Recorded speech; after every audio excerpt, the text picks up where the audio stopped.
Para nós, estudantes e pesquisadores de teologia e psicologia, a intersecção entre a neurociência moderna e a teologia bíblica é um tema absolutamente fascinante. O nosso objetivo nessa análise explicativa é construir pontes sólidas entre duas áreas que, por muito tempo, foram tratadas de forma completamente separada. Nós vamos explorar exatamente como a neurociência e a teologia se sobrepõem quando o assunto é o comportamento humano e o funcionamento da nossa mente. É impressionante observar a conexão profunda entre o que os textos antigos descrevem sobre a condição humana e o que os laboratórios modernos estão enxergando literalmente, através de mapeamentos cerebrais. É uma jornada técnica, sim, mas profundamente reveladora. Certo, então vamos mergulhar nisso. O roteiro da nossa apresentação passa pelos seguintes passos. 1. A neurobiologia e a teologia do hábito. 2. A dessensibilização da consciência moral. 3. O córtex pré-frontal e as nossas escolhas. 4. A neuroplasticidade da mente renovada. E 5. A restauração por meio de práticas.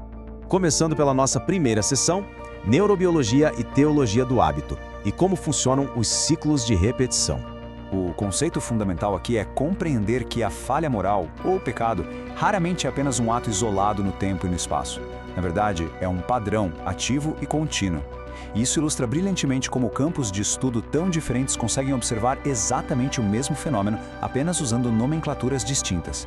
De um lado, a tradição teológica usa a expressão coração endurecido para descrever aquele estado em que o ser humano se torna inflexível e insensível ao erro.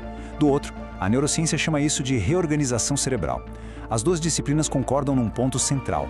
As escolhas repetidas remodelam de forma física a nossa estrutura interna. Para deixar isso bem prático, pensem no desenvolvimento de um hábito diário e moralmente questionável, como a fofoca. No passo 1 acontece a transgressão moral isolada. Parece inofensivo, sabe? Só um comentário casual. Mas aí no passo 2 vem a repetição do ato. E esse comportamento começa a virar uma resposta padrão nas interações sociais. É no passo 3 que a biologia assume o controle. Ocorre o fortalecimento das vias neurais. O nosso cérebro basicamente automatiza o comportamento para economizar energia. E por fim, o passo 4 resulta naquilo que a teologia descreve lá em Romanos, capítulo 6, versículo 16. A escravidão completa o hábito. Aquele princípio bíblico de que a humanidade se torna serva daquilo que obedece é, no fim das contas, uma descrição exata de um ciclo de feedback neurobiológico. Avançando para a seção 2, dessensibilização da consciência moral, ou a consciência silenciada. Quando a mente persiste no erro de forma contínua, as consequências são simultaneamente biológicas e espirituais. Existe um preço físico e imaterial que é pago por essa repetição. O texto bíblico de Efésios 4:19 faz uma afirmação muito profunda sobre indivíduos que perderam toda a sensibilidade e se entregaram a práticas destrutivas. E o que é absolutamente notável para os estudiosos contemporâneos é perceber como esses textos milenares conseguem descrever com uma precisão quase clínica as descobertas biológicas mais recentes sobre a inibição das respostas emocionais e de empatia no nosso cérebro. Então, o ponto crucial é exatamente este. A persistência em escolhas erradas enfraquece de forma ativa e física a nossa consciência biológica. Repetir o erro não cria apenas um hábito comportamental qualquer. Isso reduz de fato a nossa resposta emocional diante do mal. Aquele sinal de alerta interno, o desconforto que aparece na primeira transgressão, vai sendo literalmente silenciado pela neuroquímica. A capacidade do cérebro de gerar uma aversão ao erro vai diminuindo a cada nova repetição, criando um verdadeiro estado de letargia moral. O que nos leva à nossa seção 3, córtex pré-frontal e escolhas, o fim do autocontrole. Para entender como esse silenciamento acontece fisicamente, precisamos olhar para a anatomia do nosso cérebro. O córtex pré-frontal, localizado aqui na parte da frente do cérebro, é a área associada primariamente à tomada de decisões complexas, ao planejamento e principalmente ao autocontrole. Para que tenhamos uma base técnica comum entre a psicologia e a teologia, é essencial lembrar que essa é a região responsável por nos fazer dizer não aos impulsos destrutivos. E o dado alarmante que a neurociência nos traz é que comportamentos compulsivos e vícios diminuem de verdade a atividade e a densidade desta área específica. Agora, o que é realmente interessante nessa comparação é o paralelo inegável que se forma. De um lado, a biologia nos mostra um córtex pré-frontal danificado, incapaz de frear impulsos. Do outro lado, a teologia diagnostica esse exato mesmo quadro como escravidão espiritual e perda de discernimento. Pensem nisso. Um córtex pré-frontal enfraquecido é o equivalente biológico literal da escravidão espiritual. A capacidade de escolher o bem é desgastada, tornando o ser humano um prisioneiro dos seus próprios circuitos neurais condicionados. Vamos para a parte 4, neuroplasticidade da mente renovada. Felizmente, a nossa análise não termina na patologia e no declínio. Nós temos uma virada narrativa fundamental aqui, movendo a discussão da deterioração para uma esperança real de restauração.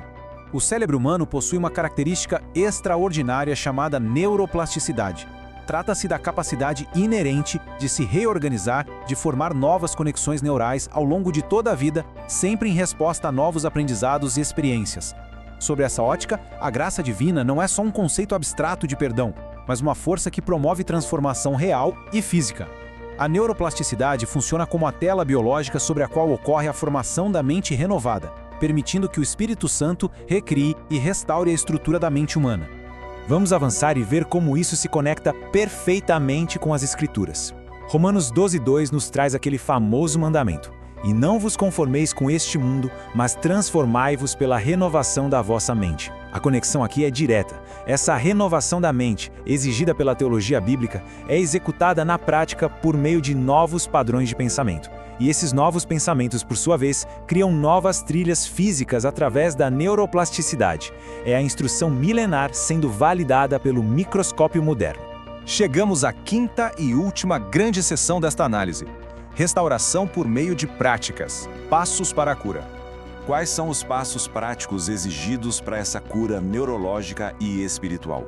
Como a gente reverte a dessensibilização? Bom, as disciplinas espirituais clássicas funcionam como verdadeiras ferramentas terapêuticas. O arrependimento, por exemplo, age como ponto inicial de interrupção do padrão destrutivo. A oração constante e a meditação profunda nas Escrituras exigem um foco e uma repetição deliberada, o que fortalece ativamente o córtex pré-frontal, reconstruindo o autocontrole neurológico. Além disso, a comunhão cristã fornece todo aquele reforço social positivo essencial para consolidar esses novos hábitos. São essas práticas que vão substituindo as velhas vias neurais destrutivas por novos hábitos santos. O nosso argumento central se consolida nesta verdade poderosa. Embora o erro sistemático deixe marcas reais e mensuráveis no cérebro, a capacidade de restauração vai ainda mais fundo. A graça é mais profunda do que qualquer cicatriz neural. Onde as escolhas erradas endureceram o cérebro e a alma, as práticas restaurativas e a ação vivificadora têm o poder de reverter o quadro. A mente tem total capacidade de ser renovada, o coração de ser restaurado e a nossa consciência de ser redespertada para a sensibilidade moral e espiritual. Ao finalizar esta investigação técnica sobre a neurobiologia das falhas morais e a teologia da restauração, fica uma reflexão universal. Observando o ritmo implacável do mundo atual, que hábitos estão realmente moldando a mente humana moderna hoje? E compreendendo as maravilhas da neuroplasticidade, de que maneira a mente pode buscar ativamente cooperar com o processo espiritual para alcançar uma renovação genuína e duradoura? Fica essa reflexão vital sobre o exato ponto onde a ciência e a fé se encontram para a restauração mais profunda do ser humano.